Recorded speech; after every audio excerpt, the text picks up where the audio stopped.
ಅದನ್ನ ಆ ಸಂಬಂಧಿಕರಿಗೆ ಒಪ್ಪಿಸಲಾಗುತ್ತೆ. ರಾಘವೇಂದ್ರ ಗುಡಿ, ಧನ್ಯವಾದಗಳು ವಿನಾಯಕ್ ನಿಮ್ಮೆಲ್ಲ ಮಾಹಿತಿಗೆ.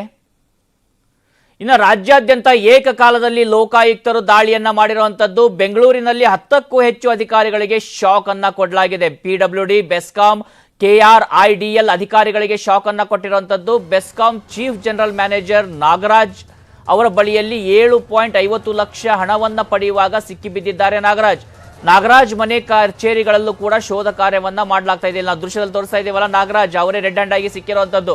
ಬೆಂಗಳೂರು, ರಾಮನಗರ, ಬಳ್ಳಾರಿ ಸೇರಿದಂತೆ 30 ಕಡೆ ಶೋಧ ಕಾರ್ಯವನ್ನ ಮಾಡಲಾಗ್ತಾ ಇದೆ. ಕುಂದಾಣ ಗ್ರಾಮದ PDO ಪದ್ಮನಾಭ್ ಮನೆಯಲ್ಲಿ ಕೂಡ ಶೋಧ ಕಾರ್ಯವನ್ನು ನಡೆಸಲಾಗಿದೆ. ಇನ್ನು ಮಲ್ಲೇಶ್ವರಂನ ಮನೆಯಲ್ಲಿ ಅಧಿಕಾರಿಗಳಿಂದ ಶೋಧ ಕಾರ್ಯವನ್ನು ನಡೆಸಲಾಗ್ತಾ ಇದೆ.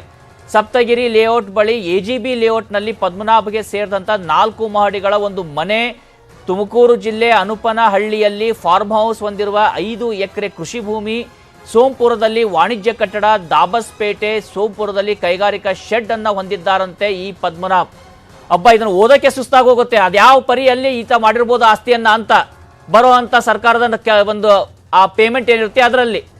ಇನ್ನು ಬೆಸ್ಕಾಂ ಚೀಫ್ ಜನರಲ್ ಮ್ಯಾನೇಜರ್ ಆಗಿರ್ತಕ್ಕಂಥ ನಾಗರಾಜ್ಗೆ ಸೇರಿದಂಥ ಬಳ್ಳಾರಿಯ 5 ಮತ್ತು ಬೆಂಗಳೂರು ನಗರದ 2 ಸ್ಥಳಗಳಲ್ಲೂ ಕೂಡ ಶೋಧ ಕಾರ್ಯವನ್ನು ನಡೆಸಲಾಗ್ತಾ ಇದೆ.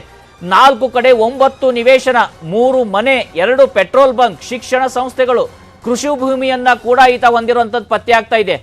ಇವರ ಆಸ್ತಿಯನ್ನ ಓದ್ತಾ ಇದ್ರೆ ರಾಜಕಾರಣಿಗಳೇ ಪ್ರಾಮಾಣಿಕರು ಅನಿಸ್ಬಿಡುತ್ತೆ ಇವ್ರ ಮುಂದೆ. ಕೆಲ ರಾಜಕಾರಣಿಗಳು, ಎಲ್ಲ ರಾಜಕಾರಣಿಗಳಲ್ಲ, ಯಾರು ಭ್ರಷ್ಟ ರಾಜಕಾರಣಿಗಳಿದ್ದಾರೆ ಅಂಥವರೇ ಇವ್ರ ಮುಂದೆ ಪ್ರಾಮಾಣಿಕರು ಅನಿಸ್ಬಿಡ್ತಾರೆ. ಆ ಪಾರ್ಟಿಯಾಗಿ ಆಸ್ತಿ ಇರ್ತಕ್ಕಂಥದ್ದು, ಇವರ ಬಳಿಯಲ್ಲಿ ಇರ್ತಕ್ಕಂಥ ಇವರ ಆಸ್ತಿ ಪಾಸ್ತಿಯನ್ನ, ಸ್ಥಿರಾಸ್ತಿ ಚರಾಸ್ತಿಯನ್ನ ಓದ್ತಾ ಇದ್ರೆ ನಮಗೆ ಸುಸ್ತಾಗೋಗುತ್ತೆ. ಅದು ಯಾವ ಪರಿಯಲ್ಲಿ ಹಣ ಮಾಡಿರ್ಬೋದು ಅಂತ ಇವರು ಅದೆಷ್ಟು ಪ್ರಾಮಾಣಿಕವಾಗಿ ಕೆಲಸ ಮಾಡ್ತಾ ಹಣವನ್ನ ಮಾಡಿದ್ದಾರೆ ಅಂತ. ಇಲ್ಲಿ ಪ್ರಾಮಾಣಿಕತೆ ಅನ್ನೋದು ಕೋಟ್ ಅಂಡ್ ಅನ್ಕೋಟ್, ಅದನ್ನು ಪರಿಗಣಿಸಬೇಕಾಗತ್ತೆ.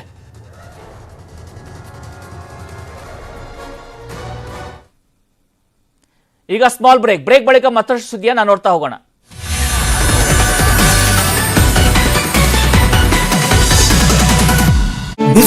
ಟಿವಿಯಲ್ಲಿ ಸೆರೆ ಆಗಿದೆ.